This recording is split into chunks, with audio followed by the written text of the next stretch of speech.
Hello. The scenario of a global economic slowdown, both for advanced economies or emerging economies, is based on two assumptions. First, a slowdown in global trade, and second, the recessionary impact of inflation and monetary tightening on domestic demand. The first assumption is now a certainty. Exports have clearly contracted in recent months in both advanced countries and emerging countries. Actually, most of the impact of inflation and monetary tightening has yet to come because savings accumulated during the pandemic and measures to boost household income have compensated for the loss in purchasing power due to the acceleration in inflation. Moreover, higher interest rates have yet to have a visible impact on bank lending. According to estimates by the Netherlands Bureau of Economic Policy Analysis, if one compares the average between November 2022 and January 2023 with that of the three preceding months, exports contracted by 2.7% in volume, of which 1.6% for advanced countries and minus 4.3% for emerging economies.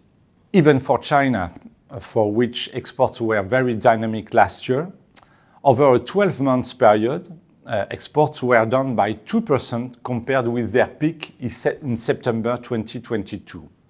Likewise, the Purchasing Manufacturers Indexes for export order books were significantly below 50, which is the threshold separating contraction from expansion.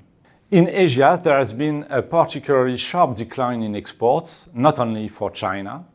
This can be explained by the downturn in the global electronics cycle, so there could be a pure cyclical reason.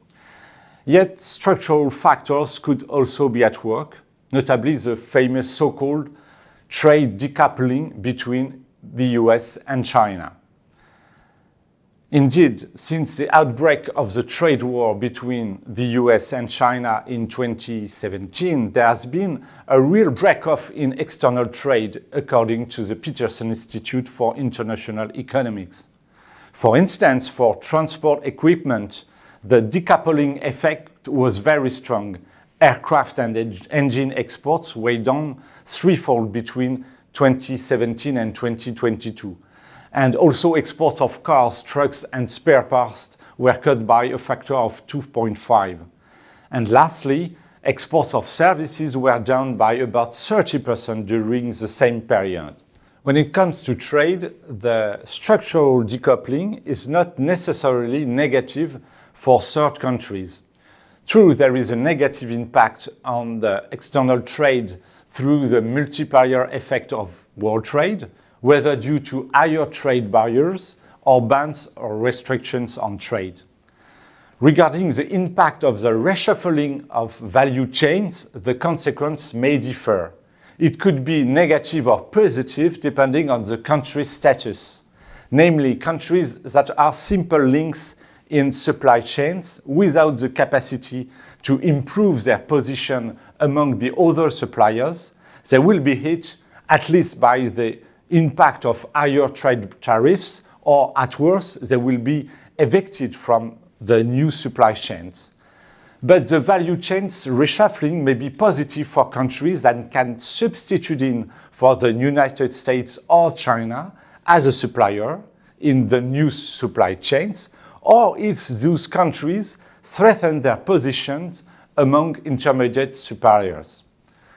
One might assume that the more industrialized countries with a diversified production base and those that are geographically close to China or the US would rank among the winners.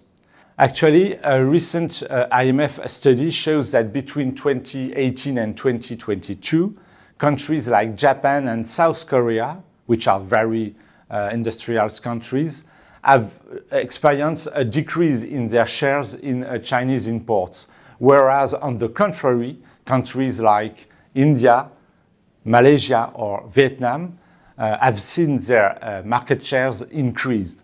As to the US, Mexico is obviously a potential winner, but it is not the case so far. Between 2018 and 2022, export of Mexican manufactured goods as a share of total American imports have hardly increased. But this could change because we know that American companies have relocated and reinforced their position in Mexico in order to supply the huge American market.